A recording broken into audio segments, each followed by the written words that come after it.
Chapter 5 Wildfire "Wildfire?" said Annie. "The woods are so dry everything's starting to burn," said Jack. "We have to get out of here." "We can't leave Joey," said Annie. "We'll take him with us," said Jack. "But what if his mom comes back for him and he's not here?" said Annie. "We don't have a choice," said Jack. Just then the kookaburra flew through the sky, cackling. The emus raced by at top speed. The air was getting smokier and smokier. The fire was spreading quickly. "Come on," said Jack. "We have to get back to the treehouse before it burns down." "Which way's the treehouse?" said Annie. "I'm not sure," said Jack. Smoke hid the treetops. Jack's eyes stung. "Forget it," he said. "Let's just get away from this smoke. Come on." Jack and Teddy turned to go. The baby kangaroo hid his head inside Jack's pack. "I'll catch up," said Annie. "I have to get something." "What?" cried Jack, but Annie had dashed off in the other direction.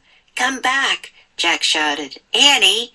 Branches cracked and fell from the trees. Smoke billowed everywhere. "Arf! Arf!" "Annie!" Jack cried.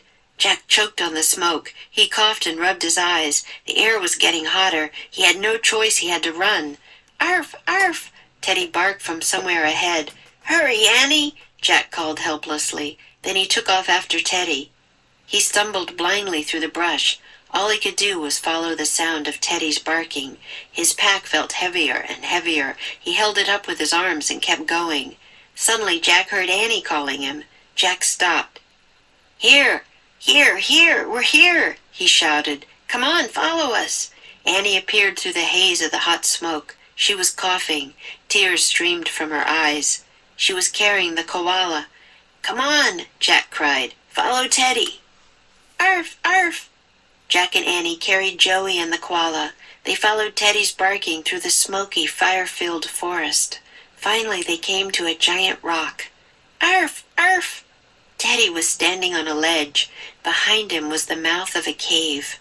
Through the smoke, Jack could barely see the little dog. Teddy barked again, then vanished inside the cave. "Follow him," said Annie. Chapter 6 Hand to Hand.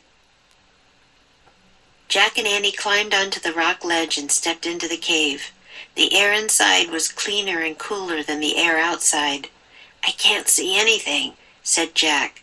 He patted the head of the baby kangaroo. "Me neither," said Annie. "Arf! Arf!" "I guess we'll have to follow Teddy's bark," said Annie. "Let's hold hands." She held out her free hand to Jack.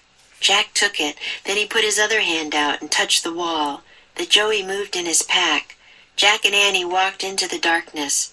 "Arf!" Teddy kept barking, leading them on. "Arf! Arf! Arf! Arf!"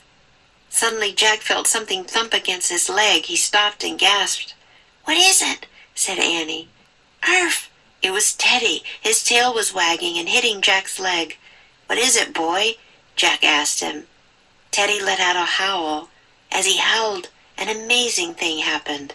A white line began to glow in the air. The glowing line grew until it looked like a giant snake. Then glowing handprints appeared below the snake. Jack felt Annie squeeze his hand.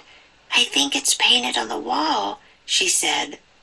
"But what is it?" whispered Jack. "I don't know," said Annie.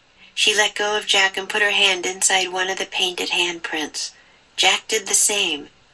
Despite the glowing painting, the rock felt smooth and cool.